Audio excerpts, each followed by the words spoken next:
Some years ago, we made a documentary about Donald Trump. It wasn't flattering. Trump screamed and shouted and threatened lawsuits, and it was never broadcast. But now we think it's time for you to see it, because the new Trump and the old Trump are the same Trump.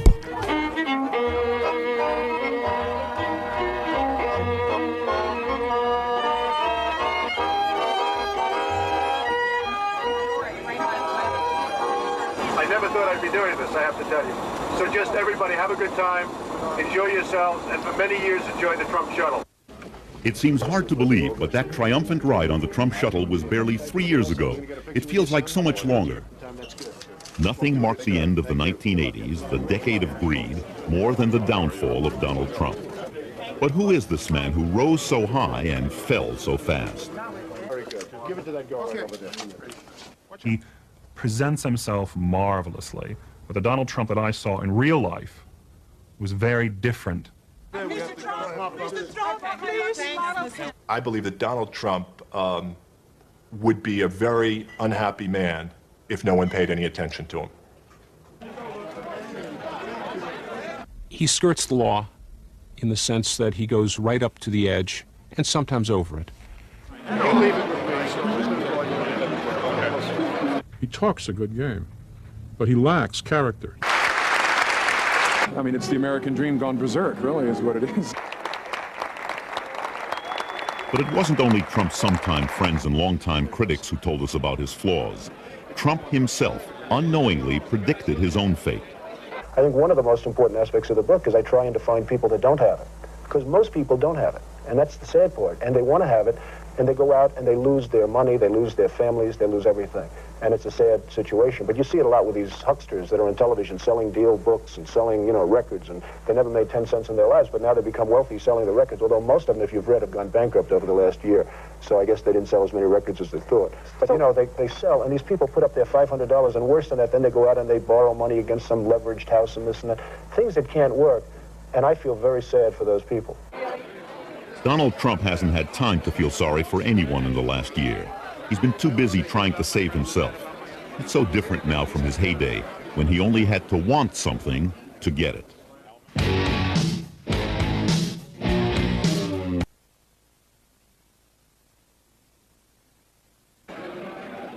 It is easy to see that Trump is in trouble now. His ego is bruised, his empire reeling. But to find out why, you must turn back the clock to look for the clues. We begin our story in the fall of 1988, with Donald Trump at the top of his game. Here he is at a political dinner honoring Andrew Stein, president of the New York City Council. Trump is a hustler. If a big guy, a rich guy, puts his arm around a politician, often that's better than money, because the politicians are in love with anybody who has money. Trump puts more than his arm around politicians. He's a frequent and generous campaign contributor to the council president. He is explaining to Stein that the contributions of some of his New Jersey associates are in violation of the new campaign laws. He's going to take them back and fix the problem. Write down, one guy from New Jersey, Andrew Stein, $5,000. Andrew Stein, $4. If you don't mind, I'll take a pass and get him corrected. You don't mind, eh? He doesn't miss a beat doing it, nor does he miss a camera turned in his direction. Well, there's a lot of coverage tonight. He was the best-known businessman in America. Compared to Lee Iacocca, he was Schwarzenegger. He was Stallone. Maybe he was even Elvis. Look, I'm making him a star. Look at this. He gets more headlines for what he doesn't do than what he does, because he's news just by showing up. Here he is at a charity event. It's at the Plaza Hotel, then his newest toy. His wife, Ivana, had just had some very appealing cosmetic surgery. Don Johnson and Melanie Griffith were along for the ride. Not surprisingly, the press forgot all about the charity. It was a time when celebrities dominated the news. And thanks to their press agents, the rich were celebrities in the 1980s. Trump in particular. No matter what he said or did, no one asked the hard questions. In merchandising the apartments in Trump Tower, he would plant articles in the newspaper suggesting that the Prince of Wales was going to take an apartment, Sophia Loren was going to take an apartment, and wouldn't it be wonderful to see Sophia sitting in her bathtub overlooking Central Park, and all kinds of wonderful stories. It's a 58-story building. Although if you ask Mr. Trump how tall it is, it's actually 68. He skipped 10 floors in the numbering system because it's much more exciting to live on the 55th floor than it is on the 45th floor. It drove the fire department absolutely crazy because they lost 10 floors in the building that they couldn't find. This is salesmanship, and Trump knows how to do it better than anybody. It's, as you and I were discussing, it's become the #1 attraction in New York, the Trump Tower. The best hotel casino anywhere in the world. The biggest gross in the history of the gaming business. Said to be the greatest yacht in the world. The finest transportation operation anywhere in this country. The largest building privately financed ever built in the world. The biggest selling book, or one of them, of the decade. The best apartments in the world. This has really turned out to be almost mystical. It's been great. No area of the news was immune from the Trump hype. When Gorbachev came to New York for a summit in 1988, Trump saw a chance for a PR bonanza. The week before he arrived, all the television stations in New York said that Gorbachev was planning a visit to Trump Tower. Some of them even printed in the paper that this was going to happen. At no time was Trump Tower even tentatively scheduled as a place for Gorbachev to visit. It's almost a textbook example of a publicity stunt. Which worked, and which has worked on many other occasions for him. Trump also considered himself immune from criticism, even by a Pulitzer Prize-winning architectural critic. I mean, you have an idiot like Paul Goldberger, who has probably the worst taste I've ever seen. Anytime he gives I get scared when he gives me a good review. Because most of the time when he gets good reviews, they're not successful buildings. But you have a guy like Paul Goldberger, who comes in, he's going to fight this job. Why? Because I said bad things about him on my book? Because I said he suffers from a lack of taste, which he does. Just take a look at the way he dresses. Trump is possibly the only developer who has sued an architecture critic for a bad review. It was Paul Gapp, the critic of the Chicago Tribune. It was a nuisance lawsuit. It was done just to harass Paul Gapp in the Chicago Tribune. Ultimately, it went nowhere, which is where it deserved to go. By this time, it seemed Trump could say almost anything about almost anybody. Do you mind if I sit back a little bit? Because your breath is very bad. It really is. Has this ever been told you before? No. Huh? Okay, then I won't bother. No, actually, that's how you get the edge. Who cared about Trump's abrasive behavior? Everybody loved his toys. For me, a fantasy fulfilled, to leave Donald Trump, the money mogul with the Midas touch, asking, who's been sitting in my chair? Who's been drinking my champagne? And who's been sleeping in my bed? Why, that little old Channel 10 news reporter me. That's who, Sheila Ellen Stevens. No matter what happened then, everybody remembered one thing Donald Trump had done. Donald, you performed a great public service. That was on November 13th, 1986, when Trump completed the reconstruction of the public ice skating rink in New York Central Park. For 5 years, the rink had been closed, as the city spent $12 million trying to fix it. Then Donald Trump stepped in. He said he'd fix it fast and on budget, and he did. People even thought he'd done it for nothing. I think it was a level of competence, and we drive and we push and we get things done. Trump got paid in full. Some of his contractors didn't. And that's a story that didn't get told. I want you to work, he says, but there's one caveat, and that is that the work has to be pro bono. And I said, well, pro bono, I mean, my goodness, I'm Italian-American. Bono has to be Italian, I'll go for it. Well, little did I know that pro bono meant for free for the public good, but in reality, what he was asking us to do was to supply the services for the rink and to dispense with any profits or expenses. Back then, Donald Trump was no ordinary rich man. He was the people's billionaire. You like it? You like it?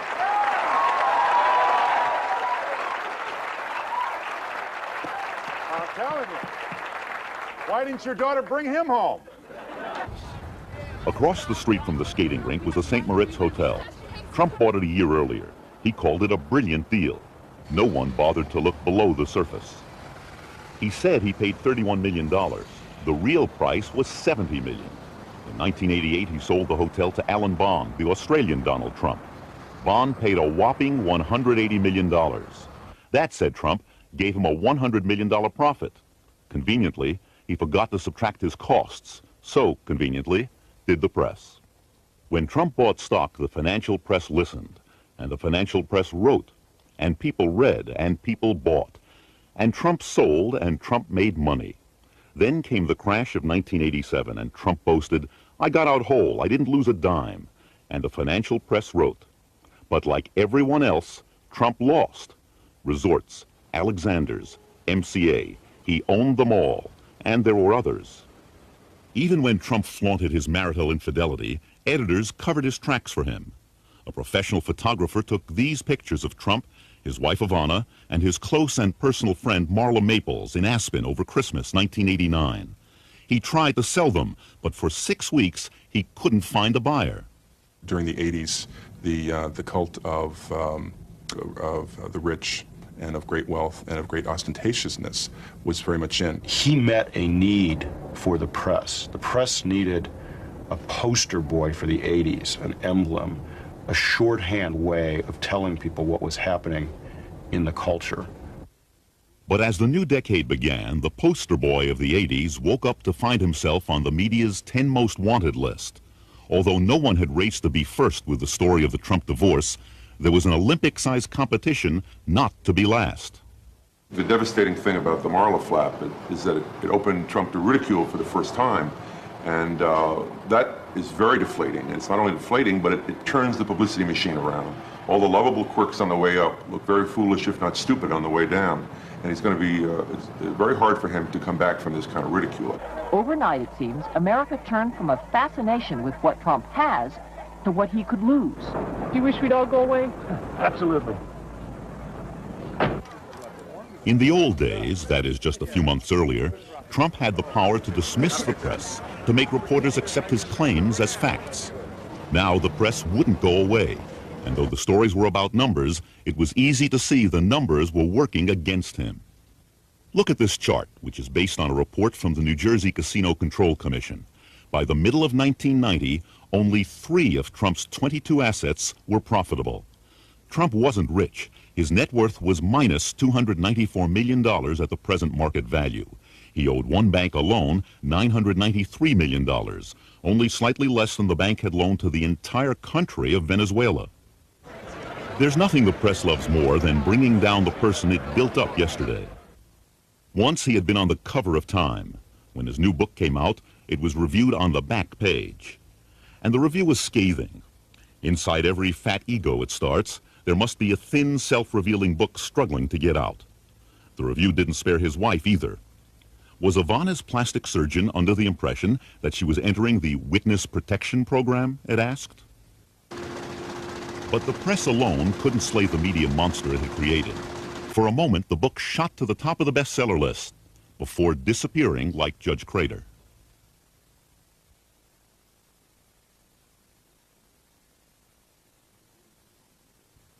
In the world beyond New York, he's Donald Trump, self-made billionaire. But in Brooklyn, he's still Fred Trump's son. And in Brooklyn, they remember it was Fred Trump who built the family fortune. Fred Trump would be here most every day, and he'd have his sons here. And he was teaching them the business from the ground up. Donald was one of my best customers. He'd have a hot dog most every day. A few occasions he would say to me that this must be a good business. And I'd say, it's a good business, I'm making a living, but I think yours is a little better. When Fred Trump started out, he built wood shingle houses. During World War II, he constructed homes for the military. When the war ended, using his political connections and little of his own money, he turned his attention to giant developments in New York's outer boroughs. Today, he still owns them. It was decent, never good, the service. And the pat answer they give you here at maintenance is, this is not Manhattan. You get Brooklyn service here, whatever that means. I have no idea what that means, but walls have to fall down before you get any kind of service here. I'm just fortunate not to be a senior citizen here. What happens? That's where they get absolutely no service at all. Nothing. Because if they move out from their $150 a month apartments, the rent will go up to $600, $700. But they're afraid. See, senior citizens, they're between a rock and a hard place. They're afraid to complain. Fred Trump taught his son how to be tough. And from childhood on, Donald had his own builder's vision. He used to build the most beautiful buildings with building equipment, everything. He was great, even when he was a little guy. Donald was one of 5 children, and while he was adored at home, he was a behavior problem at school. I was sent to a military academy because I was really a problem. I was a very difficult guy for my parents. Then at Fordham and the Wharton School of Business, he missed the turbulent 60s. In 1969, when most other people in their early 20s who were from upper middle class backgrounds at Ivy League colleges were marching and storming the gates, Donald Trump was reading FHA foreclosure notices in Philadelphia, Pennsylvania, looking for houses that he could take over and rebuild. Donald Trump had learned that for many real estate developers, lawsuits are just part of the cost of doing business. Fred Trump was charged twice with making windfall profits on government-financed Brooklyn developments. After the completion of Trump Village, he was forced to return $1.2 million in overestimates, but not before he built a private shopping center on his property. There were more fortunes to be made in Brooklyn, but Brooklyn was comfortable, Brooklyn was boring, and most of all, Brooklyn was his father's turf. One way to think about Donald Trump is John Travolta in Saturday Night Fever. He's the guy from Ocean Parkway in his mind. Though he grew up with a father who had a lot of money, he grew up in a very middle-class way in his own mind, and certainly crossing the bridge was a huge thing for him to do and something his father never wanted to do. Donald was the young man who, the second-generation boy who was going to conquer Manhattan, and he stood with me once in his park after we'd had an intense negotiation in which we'd fought, and as we often did, and he pointed to all these buildings around, just about here. And he said to me, I'm going to be bigger than Helmsley in 5 years. Trump made his first move for two large sites, a few miles apart and bordering on the Hudson River. They were owned by the Penn Central Railroad, but the railroad was bankrupt, and the properties were up for sale. As Donald Trump saw it, the opportunity was ready-made. The railroad was looking for a developer who was politically connected. I knew that right away that he didn't fit the standard mold, and that all the people who would have to pass on this, all of them, right up the line, would be troubled if, I might put it bluntly, who the hell is Donald Trump? And why are we contracting what could be $100 million worth of real estate with this unknown young man? The 28-year-old Trump would solve the problem brilliantly, as he would in the years ahead. No money down, juggle the facts when necessary, and use your political connections. He took Eichler to meet then-Mayor Abraham Beame. The mayor put his arm around, after I took a few minutes to tell the mayor why I was there, and he put his arm around Donald's father, and he said to me, whatever Mr. Trump wants in this town, he gets. He had a very good father who knew how to get things done, and he learned a lot from him. Fred Trump and Abe Beame had been childhood friends, and Beame benefited from large Trump campaign contributions. So did Governor Hugh Carey, who would help Donald Trump again and again. Another close advisor was Trump's lawyer, the notorious Roy Cohn. Whether he could have done these things without his father's influence or his father's resources, I don't know. I don't think you'd get an ordinary 28-year-old getting options on three such magnificent pieces of real estate. Trump was his father's son. He tried to build federally financed housing on one of the sites. When that failed, he found a new way to get money from the government. With a little help from his friends, Trump got the city's huge new convention center built on his land. I'll give up my $4.4 million brokerage fee, he said, if the city will name the convention center for my father. Everyone thought that was unusually public-spirited, until it was discovered that Trump was only entitled to a fee of less than $600,000. The convention center was named for U.S. Senator Jacob Javits. But the Penn Central also owned the rundown Commodore Hotel right next to Grand Central Station. I wouldn't have taken the Commodore if you gave it to me. And I didn't know anybody in New York who'd take it if you gave it to me. But one day he looked at me and he said, I'm going to buy the Commodore for $10 million. I'm going to get Jay Pritzker at Hyatt to manage it, turn it into a Hyatt. And I'm going to get Equitable to provide $75 million to rehabilitate it, to the point where it's almost like new construction. I'm going to tear it down to the skeleton and then redo it. And I said, you have really gone crazy. There was more exaggeration than truth in the way Trump lined up his partners for this project by suggesting he already had the option on the hotel when he didn't. Years later, he'd patent tactics like this, calling them truthful hyperbole. Trump's men went to work obtaining necessary approvals and huge tax breaks designed for construction of hospitals and low-income housing. Lawyer Roy Cohn was on the job, as was Stanley Friedman, a deputy mayor who would soon join Cohn's firm. Years later, in an unrelated matter, Friedman went to jail for his part in one of the city's worst corruption scandals. Back then, the project was approved on the last day of the Beam administration. Trump and his upscale hotel walked off with one of the largest tax breaks in city history, worth an estimated $200 million. I got everything I wanted. 40 years of tax abatement. People would say, how did you get 40 years? I said, because I didn't ask for 50. It was so easy. I don't blame Donald Trump for asking for whatever he could. He's a private developer in business to make money. He had no obligation to the city. In fact, he was being helpful because without him, the site might not have been developed.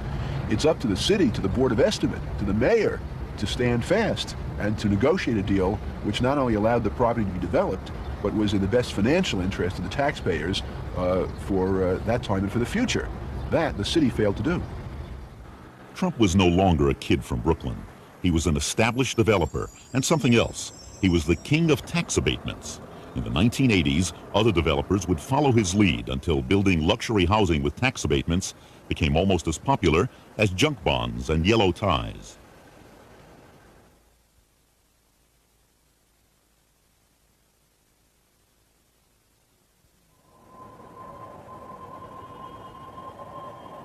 There's nothing more pleasing to a developer than the words, "no money down."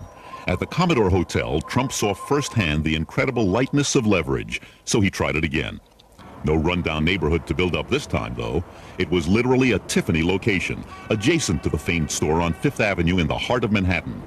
Here he would build an edifice to himself, a retail atrium, all marble and bronze, 13 floors of offices, the rest expensive apartments.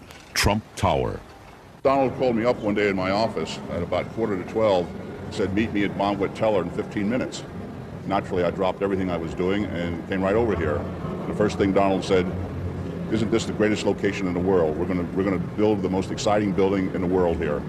If the Hyatt had been a term paper in doing business in New York, the Tower was a doctoral thesis. Here's how it worked. Again, get someone to finance it. Equitable had been in on the Hyatt and owned the land under Bonwitz. For a 50% interest, Equitable would pay him to build. Then get the players who can deal with the city, state, and community. Again, Roy Cohn came on board. Finally, find a way to get approval to replace a 7-story building with a 58-story tower. Trump was determined to have every square foot he could have, and so the battle began. And it took us 15 months with a lot of shivers up our backs, never knowing whether we were going to win or not win. But Trump is a brilliant taskmaster at maneuvering behind the scenes politically as well as in the real estate world, and he succeeded. Once again, Trump got millions in tax abatements by finding a loophole in a law designed to promote middle-income housing. To neutralize the opposition in future battles, he soon hired the city's housing chief, who had opposed him on those tax abatements. In 1986, after the building had been completed, Trump broke one of his cardinal rules. He bought out his partner, Equitable, and that cost him money. No matter, it would seem then. If the Hyatt had made him a player in New York, Trump Tower had made him a player in the world. Trump Tower was Reagan-era beauty come true for everyone. Trump was praised for his work, even by the critic he loved to hate. I've never minded the atrium that much as a work of design. A lot of people find it too glitzy, that sort of rosy, pink, apricot, whatever you call it, peach-colored marble. I always found kind of neat, actually. It's sensual, it's almost sexy. It's one of the few cases in which somebody has managed to make glitz aesthetically convincing. I like very much the Trump Tower because, especially the lobby, because it says exactly what it's intended to say, which is spend, spend, spend as you've never spent before. What about the apartments? At $1 million for 2 bedrooms, they're some of the most expensive in the city. Trump boasts they are the best. The molding, the base molding, is the cheapest. It's what housing projects get. The kitchens, if I was in a housing project, I would have had a better built kitchen than what Donald Trump put into Trump Tower. The kitchens were... I've never seen more sloppily installed and more cheaply built kitchen cabinets. All of my clients, ripped them out. The tower was also home to Trump and his family. Their 36-room suite had 3 floors, a waterfall, a 100-foot living room, and a lavishly decorated ceiling he once compared to the Sistine Chapel. Ross McTaggart was the second designer brought in to manage this remarkable apartment. I was once in Christie's Furniture and we were looking at some pieces there, and he focused on some Louis XVI pieces. Superb, I mean, incredible quality. But he didn't understand the price. They were estimated to be at $80,000 to $120,000 sale, which wasn't bad, really. You know, for 200-year-old furniture, that's superb quality. And Blaine Trump, who works at Christie's, happened to be there, his sister-in-law. And he said, well, why is this furniture going to be so expensive? You know, just because it's old? And she said, well, no, it's the quality. It's incredible. It's got a history. And he turned to me and he said, well, my stuff is better than this that I'm having made. I said, well, actually, no, I have a little bit of problem with the furniture that's been selected. It's not this kind of quality. He said, well, no, it's going to be. He said, it's cost a lot of money. It's going to be better than this. And we started battling. And he said, it's going to be better. He just insisted. And then Blaine sort of shook her head. He looked at her and he said, I can get better than this, can't I? And she shook her head and said, Donald, you're just never going to understand, are you? Workmen pounded away on Trump's apartment for 3 years. His downstairs neighbors stopped making her monthly payments. Lawsuits flew in both directions. I wanted to move in here because I thought it was going to be a great building with fantastic views and also a bigger apartment than what I used to have. However, I never expected to have all these run-ins with my neighbor, who is Donald Trump, who lives above me. And since I moved in, he has done nothing else but construction. The building of Trump Tower was the true art of the deal. Saving money was the key. Chapter 1. Hire the cheapest demolition contractor you can find, even though he has little experience. Trump hired William Kosicki, whose principal business was window washing. Kosicki in turn hired what became known as the Polish Brigade, more than 200 immigrants with no working papers who were paid 1/3 the union rate and worked under difficult conditions. Years later, deny you ever knew they were there, even though you visited the site. They were sleeping in the building. They had no protective equipment. All the OSHA requirements were being ignored. They had no masks. They had no gloves. They were stripping wires with their bare hands, hot electrical wires. Chapter 2. Don't tell anyone that the building contains asbestos. The reason? Asbestos is costly to remove and dispose of. Trump says he isn't legally responsible. The law says he is.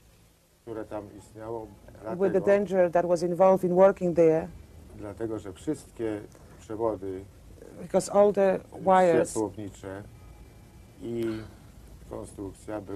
lot of construction, it was covered with asbestos. Chapter 3. Hire a waste hauler who doesn't care what he carts and knows how not to leave tracks. Trump's demolition contractor got Eddie Garofalo, identified by law enforcement officials as mob-connected. In August of 1990, while reportedly cooperating with federal authorities investigating racketeering in the construction trades, Garofalo was shot to death gangland style in his driveway. In the dead man's pocket, a wad of cash and a high-rated comp card for the Trump Taj Mahal. Chapter 4. When the demolition begins, appear to be public-spirited. Promise artifacts from the building to the Metropolitan Museum of Art. Chapter 5. Jackhammer the artifacts when you learn the cost of saving them. The demolition contractor allegedly said that it was going to take a long time or a longer time to take those heavy panels down. Before anybody could make the decision, Trump apparently gave the orders to have them demolished. Chapter 6. Threaten the lawyer that the Polish illegals hire after your cheap contractor defaults on paying them. Make sure that the threats aren't traceable in case the guy isn't scared off. Mr. Barron had told me in the one telephone conversation that I had with him that Donald Trump was upset because I was ruining his credit reputation by filing the mechanics liens, and that Mr. Trump was thinking of filing a personal lawsuit against me for $100 million for defaming his reputation. It turned out that Mr. Barron was Donald Trump's favorite alias. When this was revealed, Trump said, "What of it? Ernest Hemingway used the pen name, didn't he?" Chapter 7. Manage to stay out of trouble when your contractor is tried, found guilty, and fined for not paying his Polish illegals. And at any moment, this should have fell out of bed. Now, the people you got to ask the questions through is over in Newark, New Jersey, in the Department of Justice, where, interestingly enough, Donald's sister worked.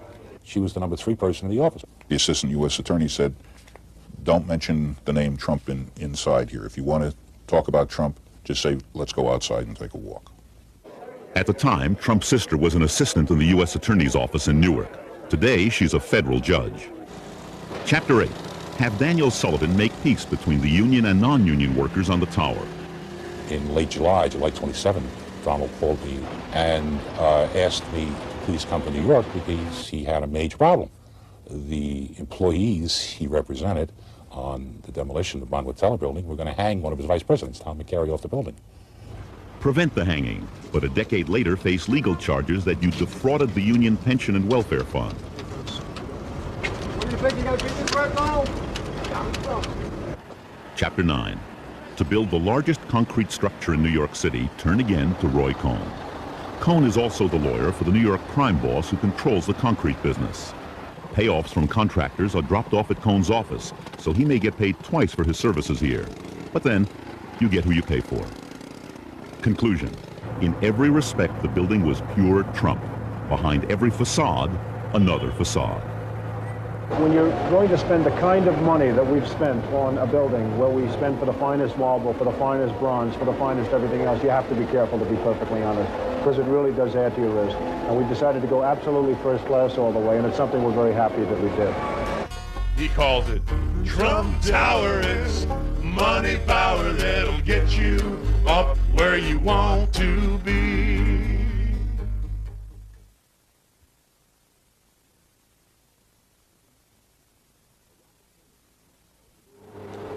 Around the corner from Trump Tower was another golden opportunity for Trump. He found two neighboring buildings on Central Park South and bought them. One was a hotel, the other was a problem. It was an apartment house and it was occupied. In 1981, a group of tenants from 100 Central Park South came to interview me and discuss a problem they had. Apparently Donald Trump had bought the building and started spreading rumors immediately that he intended to evict all of the tenants and demolish the building and build a tower.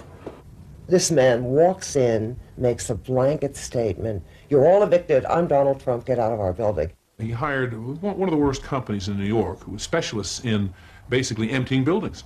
Previously censured by the Attorney General's office. They have a record there this long.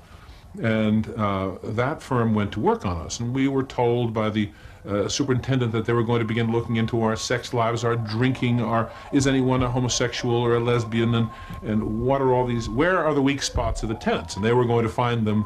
Tenants were being approached and told that you better move out, because if you don't move out now, or you don't allow us to put you somewhere else now, you'll be evicted and you'll have nothing. You'll be thrown into the street. And a woman knocking on the door and saying, "I've got to come in and help you. We're going to look for a place for you because tomorrow you're going to be out. You're going to be out." Services were immediately discontinued. There were all kinds of problems from they wouldn't repair anything, they wouldn't paint, elevators out, lack of water, problems with the electrical. He brought many eviction cases against tenants in the building. And he brought the case to evict every tenant in the building. In addition, as I indicated, he brought a lawsuit against attorneys representing the tenants in the building. I can't think of any other lawsuits he could have brought. He took 6 people and told them that they were going to be evicted. This was a Christmas Day lawsuit. Rebuild your walls, which have been taken down for 30 years now, within 10 days, or you will be in violation of a substantial provision of your lease. The tenants here say that Trump's harassment has taken on many forms. For example, they say a couple of years ago, Trump offered the vacant apartments in this building to the city's homeless. I'm willing to give them heated, beautiful apartments with services and medical services if necessary. Well, why not set up cots in this conference room? Well, I'll tell you, because right here I don't have the room. Over there I do. New York State, it basically brought its power to bear on Donald Trump and said, you can't do this. They conducted 10.5 months of hearings to find out whether they had probable cause for a violation, and found out, yes, Trump had harassed us. That we were able to also gain access through the media to the public and interest, therefore, the state in our problems was only a fortuitous event, since we are not nearly as skilled at public relations as Donald. This was Trump's first major defeat in New York, but he hasn't left the tenants with much to celebrate. It hasn't stopped. The present is what I'm really concerned about now, because even though we signed an agreement where it was supposed to be the end of harassment, Donald Trump and his people are still trying to evict tenants in this building. He wants the world, but what he wants primarily is Manhattan to be turned into a Donald Trump mecca for the super rich. No room for anyone else.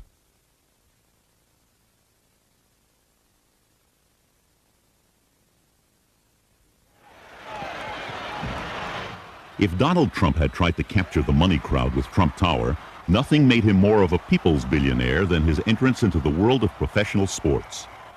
The United States Football League was playing an autumn sport in the spring when Donald Trump bought the New Jersey Generals franchise.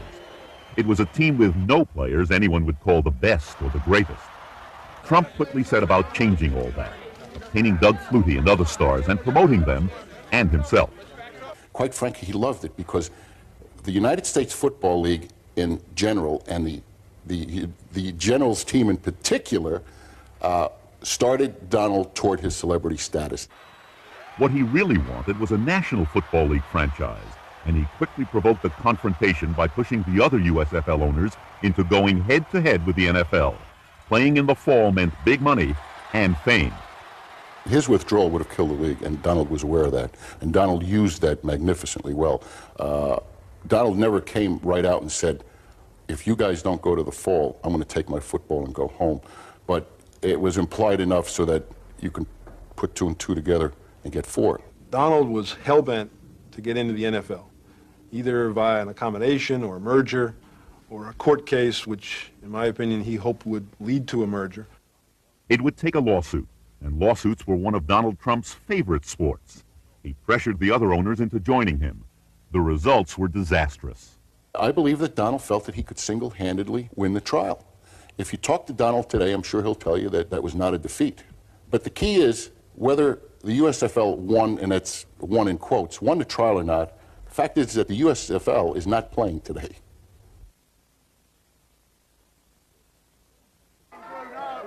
Boxing for a time brought Trump the fame he was seeking. When Trump landed the Tyson Spinks championship fight, he and the other Atlantic City casino operators realized their greatest gaming jackpots ever. But that wasn't enough for Trump. He wanted to own Mike Tyson. First, he tried to join forces with Bill Caton, Tyson's manager. Trump was rebuffed in his efforts to become Caton's partner, so he set about trying to steal the fighter. At a celebrity cocktail party, he had come over to the table where I was sitting with my family and friends, put his arm around me, and told all the people at the table how wonderful I was, how much he loved me, how much he appreciated and respected me for putting together this fight. He said, only you could have kept it on track, Bill. We owe you for getting this fight on. But then 2 days later, I found out he was working with the women against my interests. When Tyson's marriage to Robin Givens set up a 3-cornered power fight with Givens and her mother Ruth Roper in one corner, Caton in another, and promoted Don King in a third, Trump saw the answer to everything, or so he thought. Trump had to be involved directly or indirectly into this new scenario for Tyson. When he got the lawyers, when he got the publicist, Trump had to be behind that. Trump used Givens and Roper against Caton. He even moved them into an apartment in Trump Tower. But Givens and Tyson didn't stay married. When Tyson lost the women, Trump lost the power. Because Trump's ticket to Tyson were the women. Though Trump made the wrong bet, he didn't lose entirely. Iron Mike may have skipped to another corner, but Trump still gets some of his fights and some of the money.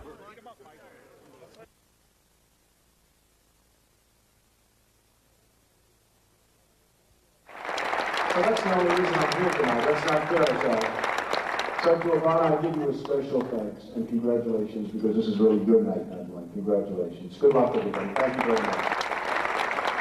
It looked too good to be true, and it was. She was a mother, a wife, a casino executive, a fashion plate. No wonder she talked so fast. What's good for Atlantic City, it's good for Trump, as a Trump, because as nicer the city is going to become, and as more visitors we are going to bring in, not only at Trump, but Atlantic City is going to benefit from. Like everything else in Trump's story, the facts his publicity machine ground out about Ivana were just a point of departure. Born in Czechoslovakia, she made a marriage of convenience to an Austrian, allowing her to leave and join her lover in Montreal. There she was a runway model, not a top fashion model, as Trump and his publicist said. She was an accomplished skier, but not an Olympic skier as publicized. Donald and Ivana met in a New York singles bar. They were married in 1977 by the Reverend Norman Vincent Peale, the exponent of the power of positive thinking. The Trumps had 3 children, but Ivana wanted more. I was a girl and I was young, and I was supposed to be at home. I was supposed to be maybe collecting the art. I wasn't supposed to be in their domain. I wasn't supposed to be running hotel and casino, which was a totally male-oriented business. Now she started at the top, promoting the Trumpian vision as the titular president of Trump's Atlantic City castle. But as she helped her husband, she also established herself. She became, in a sense, a competitor for media attention. There is competition in certain marriages. This one, since the marriage seemed to be played out more in the tabloid press and in the broadsheet newspapers of New York, rather than in a private household, that there is a competitiveness there for headlines, for attention. But for all the smiles and the glittering entrances at society events, this marriage was not as harmonious as it seemed. If you're good to him, he's incredible to you. If you're bad at him, you're dead. Someone told me once who was involved in the Trump organization, worked there, that everyone that works for Donald spends 50% of their time worrying about incurring Donald's wrath, except for one person, Ivana Trump. He said she spends 90% of her time trying to worry about how not to get Donald to yell at her and now how not to incur his wrath. But even as she worried, she stood up to her husband. It may have been Donald who coveted the biggest yacht in the world. It was Ivana who used it. It may have been Donald who bragged about his Palm Beach house. It was Ivana who loved it. She has her own little spa there, and I know Barbara Walters, I hear, is coming. So she has many wonderful friends who are in business, who are workers. I guess she's quite a chore worker herself. I have to ask Ivana to stand up, because if we had this dinner here a year ago, it would not have been the same, believe me. She's done a great job. When Trump bought the Plaza Hotel, he made her president. Her salary, he said, would be $1 a year and all the dresses she could buy, a way of complimenting her and putting her in her place at the same time. It was also a convenience. His romance with Marla Maples was blossoming. He wanted to install her in Atlantic City, and to do that, he had to bring Ivana back to New York. In 1989, an event that telegraphed the stress in her life, Ivana underwent a physical transformation. Was it to save her marriage? If so, it didn't work. By now, Donald had Marla. When the Trumps finally reached a divorce settlement after reams of gossip column speculation, it looked just like the prenuptial agreement they had all along. But Ivana left with something extra. She became a Trumpian star in her own right, with a 7-figure book deal, a career as an advertising model with a daughter, and the freedom to enjoy the glittering social life her husband so often said he hated. As for Donald, the art of the deal with Marla was to stay in the headlines, but not necessarily close the transaction.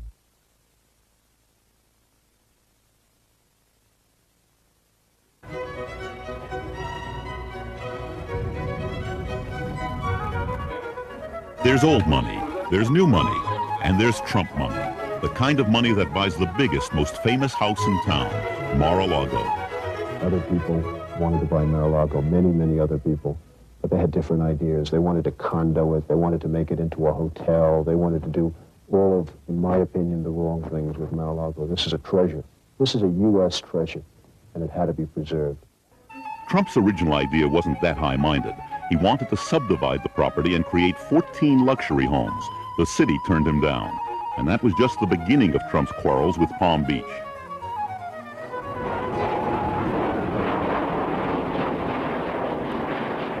Everybody in real estate and all the residents of the city of Palm Beach know that that huge house, the Post Foundation home, is in the direct flight path of West Palm Beach International Airport. So how Mr. Trump overlooked this fact when he bought the house, I don't know. For Donald Trump to come down here like an invading bacteria, like a carpetbagger, and say, those planes fly over my mansion, Mar-a-Lago. I don't like the noise. Palm Beach County, I don't care how much money you've spent. Move your damn airport. I would be shocked and amazed that anybody reasonable would expect to move a federal facility for their own personal convenience and interest. In New York, when Trump had a problem, there was always a politician with a sympathetic ear. It wasn't so simple in Palm Beach. People then perceived myself as being in the hands or in the pockets of Donald Trump, wrongly perceived, but they perceived that just the same. And that resulted in a problem in terms of electability. On election day, Trump's candidates lost. Socially, Trump lost as well. When he flew in guests from New York, they went home buzzing about the unfashionably early dinner hour and the room phones that were programmed to prevent expensive long-distance calls. Among the locals, Trump fared no better. When he tried to get his tax assessment lowered, he failed. Finally, it turned out that this deal wasn't as artful as he claimed. In his book, The Art of the Deal, Trump said that he bought the house for $8 million, paying 100% cash. Actually, he spent $10 million, of which only $2,000 was cash. Now, Mar-a-Lago is on the market again, and because Trump can't find a buyer, he's filed another plan to subdivide his national treasure. Then there's Trump Plaza of the Palm Beaches, beautiful to look at from Palm Beach, but actually in West Palm Beach, across the water, and in a definitely downscale neighborhood. Trump bought these condos out of bankruptcy and put his name on them. When they didn't sell, he offered prospective buyers rides on the Trump Princess. Now, the bank that held the mortgage on these towers has auctioned the apartments at fire sale prices. There's an underground passage from Trump's house to the Bath and Tennis Club. Other owners have been able to use it. Palm Beach veterans say Trump never will. And they're not shy about telling Trump why he hasn't made it here. We fear change like we fear tigers. We're terrified of change. We've just had to landmark the bridges because they wanted to make huge, high-span bridges. We don't want change here at all. What's irked some people about Trump is that he hasn't really become a part of the charity thing. If he really wanted to be a part of this town, then perhaps, they feel, he should give money toward those causes. It'd help us with money. Yes, for money for charities. He could lend his name, lend his house, and Sure. contribute to a lot of things. Anybody can buy your way into a charity ball. You give me $500, you're in. You donate $20,000, maybe you can be one of the co-chair people. Well, what is that? That's nothing. As far as getting into the parties and into the people's homes, you can't buy your way in. They like you, they will invite you, or they won't. The criteria still is the old family name. The Vanderbilts, the Whitneys, the Munns, the Phipps, and to them nouveau riche is just Another thing he couldn't get into Palm Beach was his yacht. The harbor was too small. So while it was there, the Trump Princess had to be moored in Fort Lauderdale, next to a Best Western motel. I don't think he has the makings of being a real Palm Beacher, though.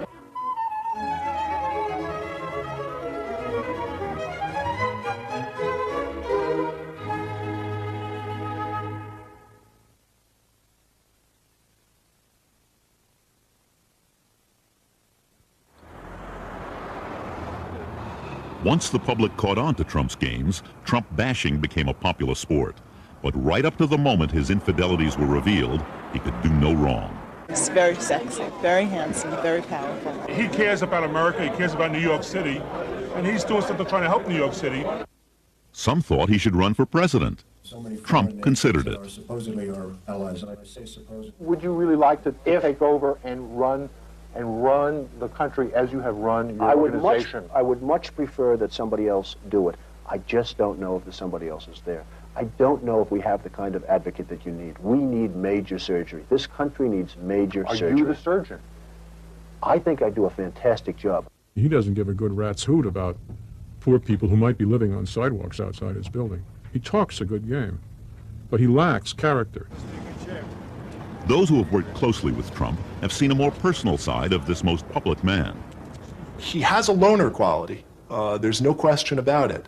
And for all the sense of Donald Trump as someone who's out and around all the time, there are dozens, if not hundreds, of times that I have spoken to him at 9:30 or 10:30 or 8 o'clock at night on a weekday, when the only thing between me and him interfering is the remote control changer changing the channels.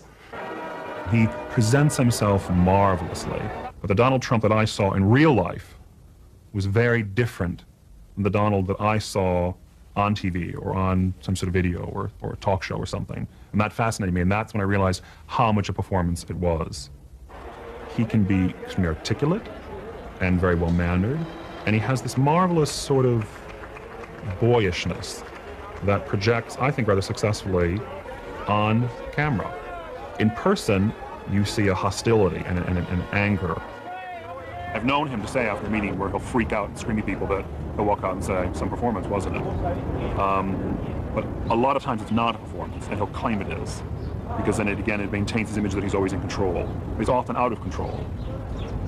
He treats people, I've seen people treated horribly, including his own family, by him. Extraordinary verbal assaults.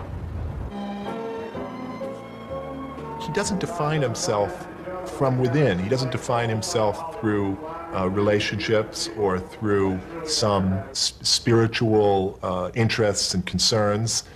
He does not have close friends outside of his family. But I don't think, and he himself has said, that friendship in the way that other people might think it's important is as high a priority for him. You expect employees to speak well of the boss, but some of Trump's associates seem to genuinely love him. One in particular was this man, John Benanov, vice president of Trump Plaza Hotel and Casino. We have a great leader in Mr. Trump and in Mr. Hyde, and they care about their people, and that's the difference at Trump Plaza. They truly care about their employees. We don't like to overwork. 4 months after this interview, Benanov, Stephen Hyde, and Mark Ettis, another key Atlantic City executive, were killed in a helicopter accident. A stunned Trump publicly mourned their loss. 9 months later, in an interview in the New York Times, Trump attacked the 3 dead men, blaming many of his financial problems in Atlantic City on their mismanagement. The comments enraged some Trump employees. Trump later denied he made the criticism, but the reporter who wrote the story told us Trump couldn't have been more explicit. When you work for Trump, you know you're working for the best. I think it's human nature. When people say, where do you work? When you're working for the #1 place, there's a lot of pride behind that.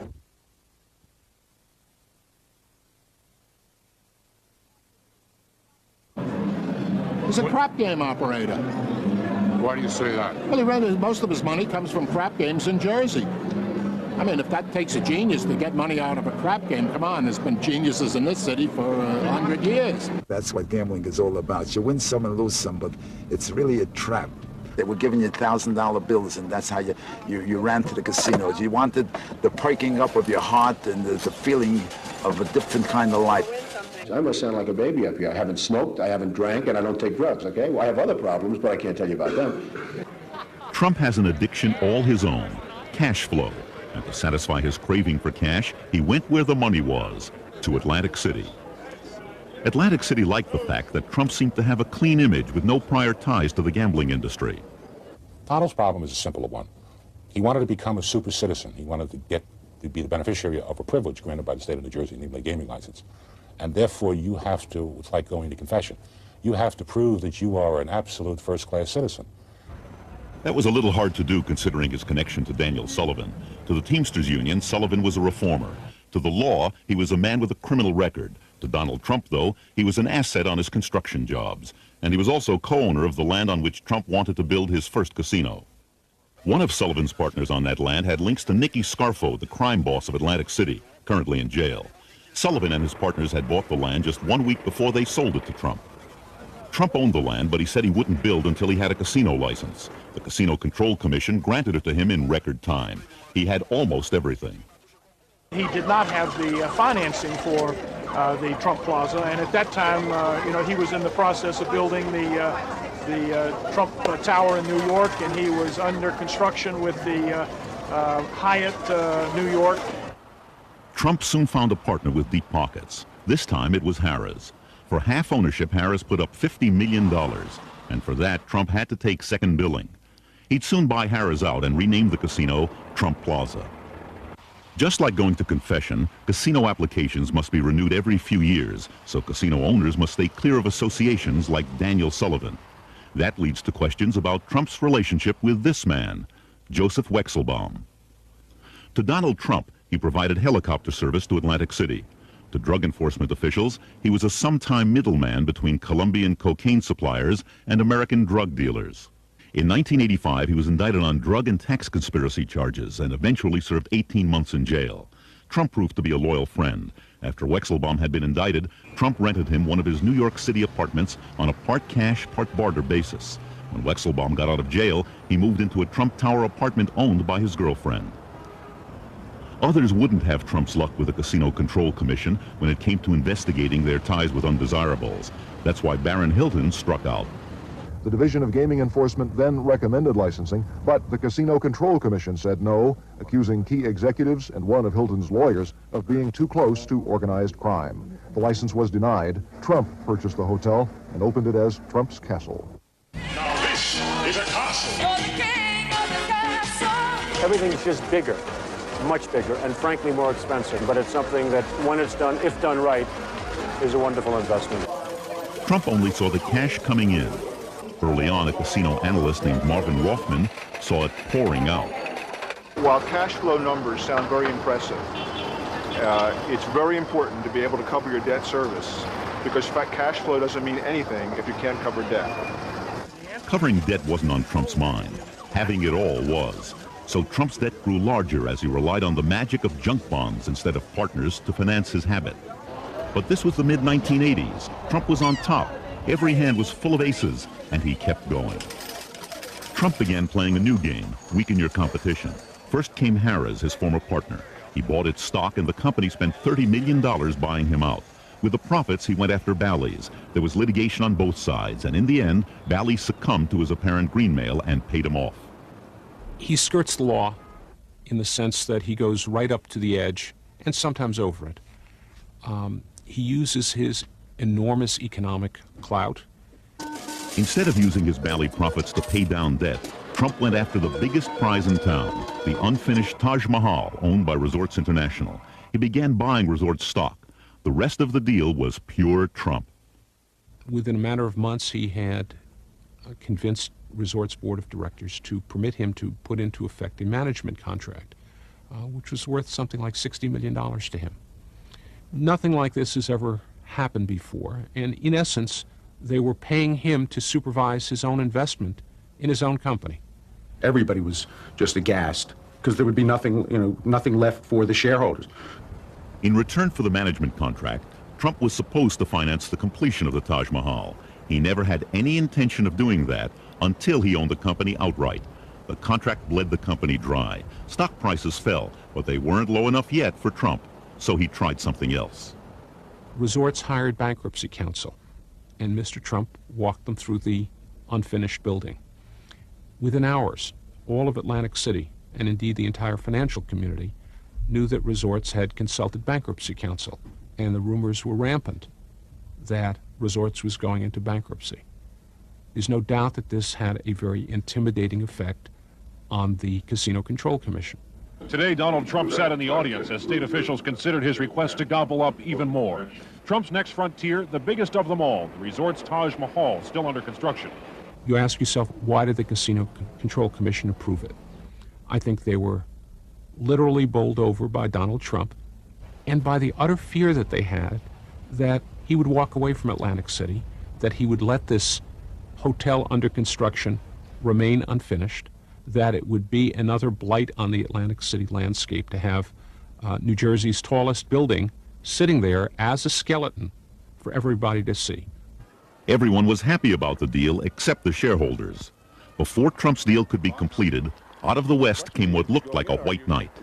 It was the biggest high-stakes game on the boardwalk in years. The players, entertainer Merv Griffin and billionaire businessman Donald Trump. The prize, Resorts International and the unfinished Taj Mahal. The winner, some might call it a tie. Griffin gets Resorts, Trump the Taj Mahal.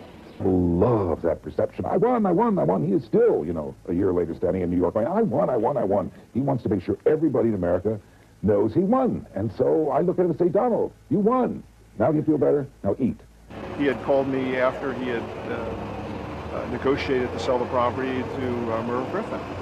And he said, didn't I do the best deal? Didn't I get the best of Marvin?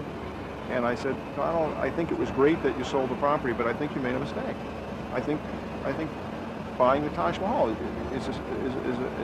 going to be a very bad thing for you. Well, what do you mean? I think the Taj Mahal is going to be the greatest success ever. You just don't understand. And I said, well, I can't understand why you want to operate 3 different properties in Atlantic City. How do you differentiate the marketing? And the Taj is going to be such an expensive property to operate. Marvin, you just don't have vision. You just don't understand. This thing is going to be a monster. Having won this battle, Trump thought he could do anything. He plunged in and bought 2 more Atlantic City properties. Now he really needed cash, so he invested in another competitor, hoping to get bought out at a profit again. This time, the Casino Control Commission made him back down. It threatened to take his licenses if he did it again. That cut off his cash supply. Mr. Trump, or for that matter, any other casino operator, may not use a subsequent sale or disposition to purge himself of the taint created by the purchase of an interest in a New Jersey casino competitor or its holding or intermediary companies. This was the turning point for Trump, but he didn't see it. His sights were set only on the opening of the Taj Mahal.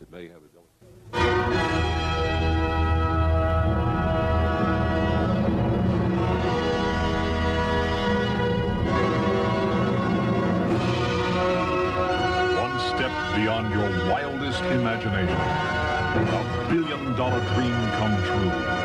Donald J. Trump's Taj Mahal, the eighth wonder of the world. An eighth wonder wasn't enough. Trump needed a miracle, a business that would throw off enough cash to pay his enormous debt. The regulators were turned off. The banks cried for blood. Trump gave it to them. He personally guaranteed the loans and put his properties at risk. Trump saw only the upside. Marvin Roffman saw it differently. If the company doesn't generate the kind of wins it takes to pay $95 million debt service, to pay $125 million to the payroll and payroll expenses, if we got into a bad economy and all of a sudden the Atlantic City market stopped growing, I think that would be catastrophic to an operation like the Taj Mahal that was so leveraged in debt. Trump went ballistic over a similar prediction in the Wall Street Journal. To appease him, Roffman's employers, Montgomery Janney Scott, fired him. The analyst sued. Not only did he win, the judge awarded him $700,000 in damages. When the Taj Mahal opened in the spring of 1990, it didn't solve Trump's problems. It made them worse. Within 6 months, the once invincible Trump had to file for bankruptcy and give his bondholders a one-half ownership in his crown jewel. By now, Trump was in danger of being washed out to sea on a wave of debt. His castle was being held for ransom, and Trump Plaza couldn't bail him out. Trump's addiction for cash had brought him to the brink. I, in a way, get high from what I do, okay? In a way, that's and I look at it as a positive addiction, because addiction can be positive. The casino's a tough nut. They're tough. They're really tough. I wish there was a chance of beating them. I'll be the first in line, but there isn't. You got to die broke with the game.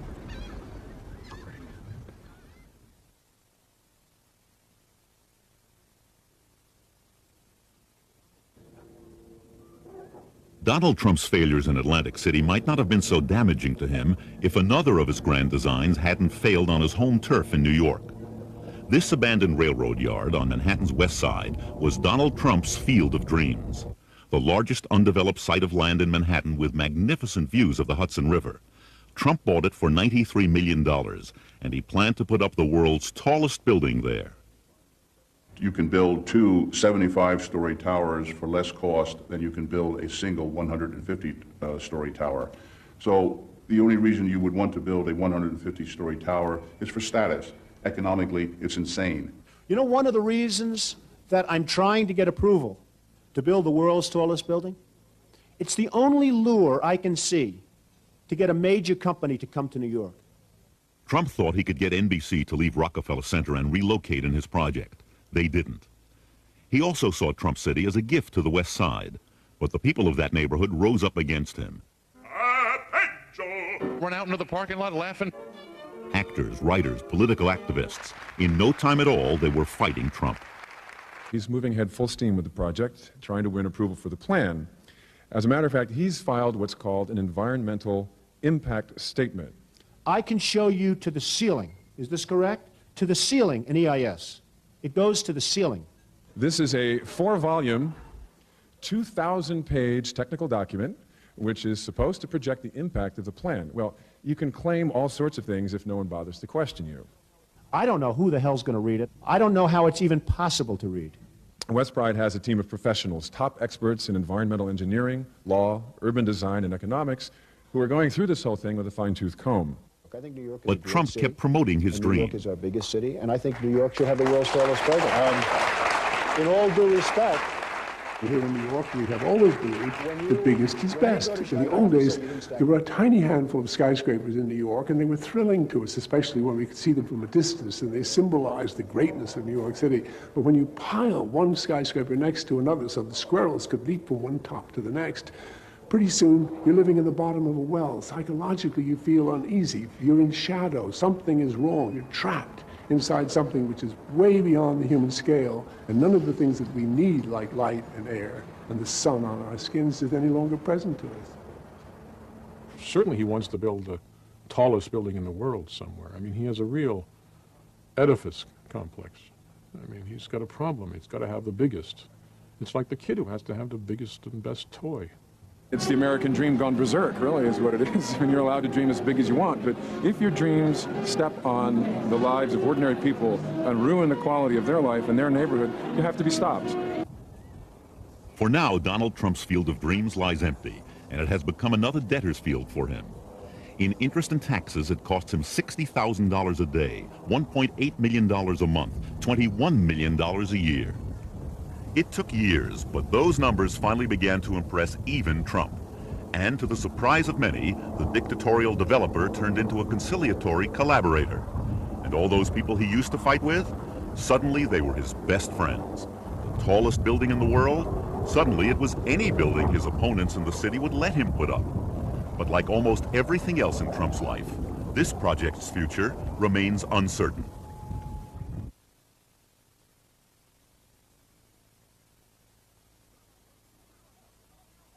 Heard about Trump's new deal? What? Trump has a new game. In the late 1980s, smart players were paying down debt and protecting their equity. Donald Trump went right on playing his game. My new game is Trump, the game. Trump, that game where you deal for everything you've ever wanted to own. Because it's not whether you win or lose, it's whether you win. All your life, you grow up, you go to the plaza, you go to a ball, you go and have dinner. You see the plaza. It represents something that's very special to New York. The plaza was the ultimate trophy to him, the crown jewel of his New York properties. Its price tag of $407 million also made it one of the most expensive hotel purchases ever. To get it, he violated his own art of the deal rules. He paid too much, leveraged other properties, and went deeper into debt. But to the world, he had won again. Few saw the reality. He was now risking everything. This is a characteristic of all self-made, and in a sense, Donald is self-made in this way, highly driven. And there is lying behind it an idea, I think an idea ultimately about immortality. This thing about Donald's going to die. And success.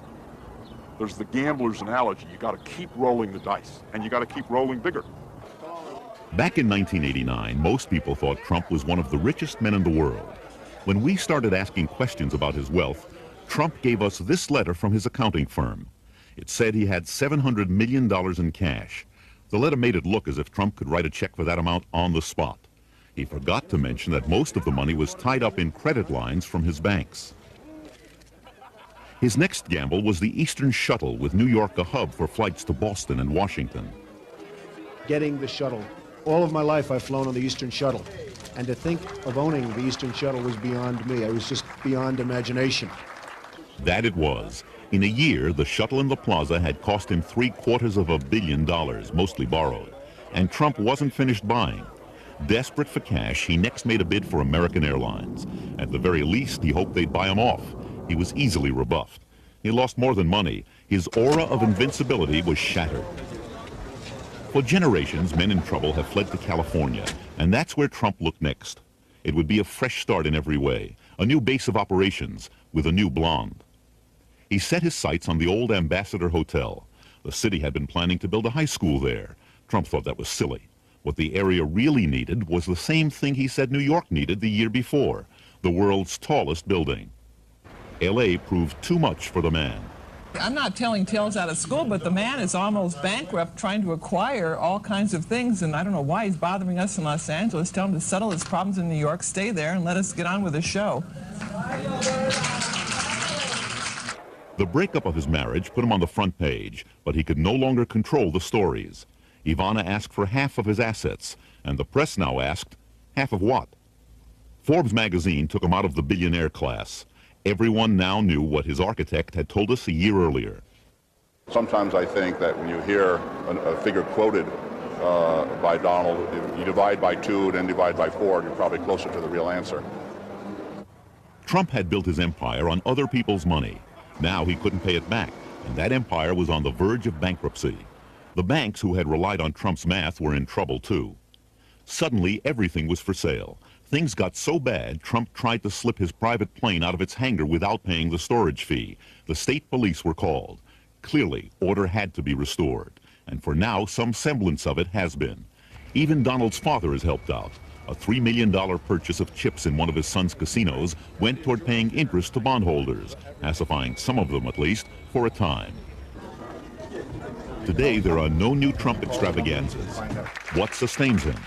Perhaps the sense that even this low point is just a moment, that it's all a game. I do understand it's all basically a game. We're all here to play the game, and we're all hopefully going to play it well, but some people obviously can't play it well. Goodbye, everyone. Mr. Trump, your picture's on my desk. For Trump, the game that made him its hero was over. So this is a big hurdle, and it's great, and I'm happy, and maybe you people can cover one of the millions of other people now and sort of leave Trump alone. Will you be selling anything off, sir? They just might do what he wants. And where would that leave him?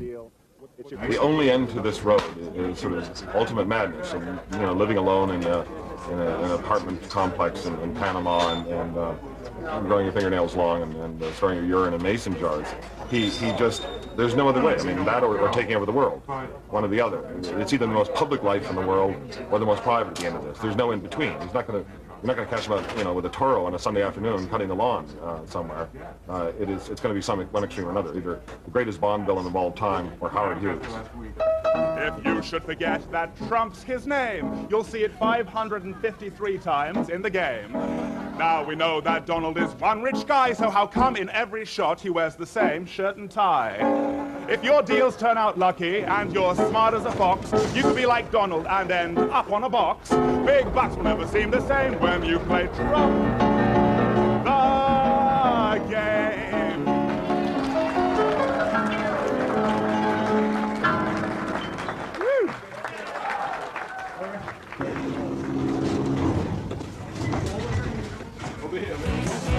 So I talked to my father, he didn't know. I talked to my friend, he didn't know. I talked to my brother, he didn't know. I talked to everybody that I knew. It's money that matters. Now you know that it's true. It's money that matters. Whatever you do, it's money that matters. Now you know that it's true. It's money